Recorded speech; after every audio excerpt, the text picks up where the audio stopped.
अब बात करते हैं हम थर्ड जनरेशन कंप्यूटर्स की। 1964 से 75 के बीच में ये कंप्यूटर्स आए थे। तो the development of the integrated circuit was the hallmark of the third generation of the computer. The transistor was miniaturized and installed in the silicon chip called the semiconductors, which drastically increased the speed of the efficiency of the computer. Instead of punched cards and printouts used in interacted with the third generation computers through the keyboards and the monitors, and the interfaced with the operation system, which allowed the device to run many different applications on the one time. That with the central program, the monitored and the memory, the computer for the first time became accessible and the mass audience because they were smaller, cheaper, and then predecessor. IBM 360 is an example of the third generation computer. तो जो third generation computer थे वो develop हुआ, उसमें जो एक नई चीज़ आई थी, मतलब वो क्या थी, इंटीग्रेटेड सर्किट। मतलब इंटीग्रेटेड सर्किट मतलब बहुत सारे ट्रांजिस्टर से मिलकर एक चिप जो बनाई जाती थी, उसको हम क्या कहते थे, इंटीग्रेटेड सर्किट। उसमें बहुत सारे सर्किट्स हुआ करते थे, और वो ये ही थर्ड जनरेशन की एक कामयाबी थी कि बहुत सारी एक इंटीग्रेटेड सर्किट का पहली बार यूज़ किया गया था। और ये ट्रांजिस्टर और इसमें बहुत सारे ट्रांजिस्टर इंस्टॉल्ड थे जो कि एक सिलिकॉन चिप में लगे होते थे। और सिलिकॉन चिप क्या थी, एक सेमीकंडक्टर था। ये देखो सेमीकंडक्टर, ये छोटी छोटी चिप्स आने लग गई, इंटीग्रेटेड सर्किट जिसे बोलते थे। इसमें प्रोग्राम पूरी तरीके से सर्किट्स, बहुत सारे ट्रांजिस्टर्स का एक छोटा सा इन्होंने सेमीकंडक्टर्स बना दिए थे। और इसकी वजह से जो इंक्रीज हुई स्पीड, वो बहुत ज़्यादा स्पीड एफिशिएंट, कंप्यूटर भी बहुत एफिशिएंट हो गए। ठीक है, और ये अब क्या कर सकते थे, इसमें अलग अलग इम्प्रिंट्स किया करते थे, अलग अलग इसमें के अलग अलग फंक्शंस थे, इसलिए इनके ऊपर अलग अलग नाम प्रिंट किए होते थे। और ये क्या करते थे, कीबोर्ड, मॉनिटर, हर जगह पे इसको ऑपरेटिंग सिस्टम्स के लिए इनको स्पेसिफाई किया गया था। और ये क्या है, अलग अलग एप्लीकेशंस में, अलग अलग सेंट्रल प्रोग्राम में कहीं ना कहीं यूज़ होते थे। तो ये जब पहली बार कंप्यूटर आया, जब ये वाला सेमीकंडक्टर्स हम यूज़ करने लगे, तब ये बहुत सारे लोग पहली बार इसे एक मास लेवल पे यूज़ करने लगे, क्योंकि ये जो था जगह को बहुत ही कम घेरते थे। इसकी वजह से क्या होता था, छोटे छोटे कंप्यूटर बनने लगे और सस्ते सस्ते कंप्यूटर बनने लगे, जिसकी वजह से कंप्यूटर बहुत पॉपुलर हो गए और लोग इसको खरीदना स्टार्ट करते। तो थर्ड जनरेशन से लोगों के पास बहुत सारे कंप्यूटर्स आने लग गए। और ये इसका पहला जो कंप्यूटर था, दैट इज IBM 360। ठीक है, तो थर्ड जनरेशन का एक कंप्यूटर था IBM 360, और ये मास प्रोड्यूस था। उसके बाद हम बात करते हैं फोर्थ जनरेशन कंप्यूटर्स की। तो 1971 के बाद से जितने भी कंप्यूटर बने, वो सारे फोर्थ जनरेशन थे। तो ये यहाँ पर प्रोसेसर, इसमें प्रोसेसर का इस्तेमाल किया गया। अब प्रोसेसर क्या होते हैं, हम अब देखते हैं। The microprocessor brought the fourth generation of the computers, as the thousands of integrated circuits were built into a single silicon chip.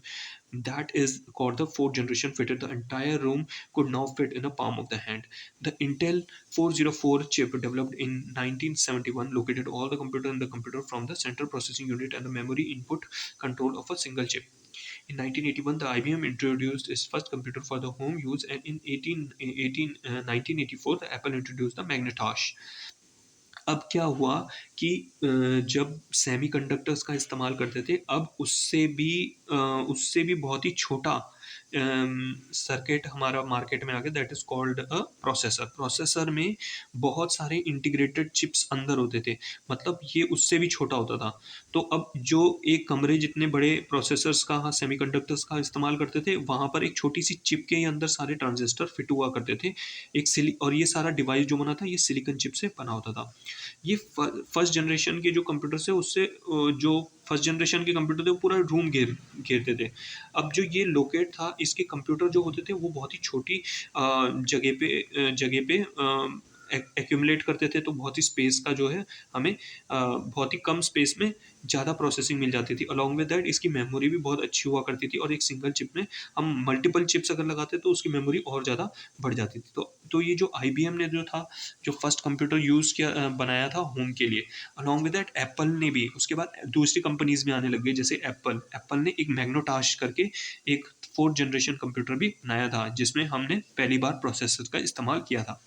फिर बात करते हैं हम फिफ्थ जनरेशन कंप्यूटर्स की, जो कि लेटेस्ट कंप्यूटर जनरेशन है, जो कि हम आजकल यूज़ कर रहे हैं, जिसमें हम रोबोट्स और आर्टिफिशियल इंटेलिजेंस का इस्तेमाल करते हैं। The fourth generation computing device based on the artificial intelligence are still in the process of the development. Through there are some applications such as the voice recognition that is being used today, and the use of the parallel processing and the superconductors is help to make the artificial intelligence a reality. The goal of the fifth generation computer is to develop the devices that respond natural language input and are capable of learning and self organisation. तो fifth generation computer क्या थे?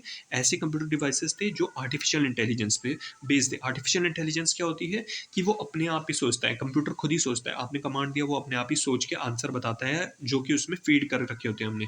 सो ये अब नए generation में अब धीरे धीरे जो है वो अब न्यू टेक्नोलॉजी आर्टिफिशियल इंटेलिजेंस से आने लग गई है। अब नई चीज़ें इसमें आई हैं और वॉइस रिकॉग्निशन, मतलब आपकी आवाज़ को पहचान कर उसके आंसर दे सकता है, तो वॉइस रिकॉग्निशन आ गई है, वो आजकल यूज़ हो रही है। आपने देखा होगा एप्पल के बहुत सारे डिवाइसेस में ये यूज़ होती है।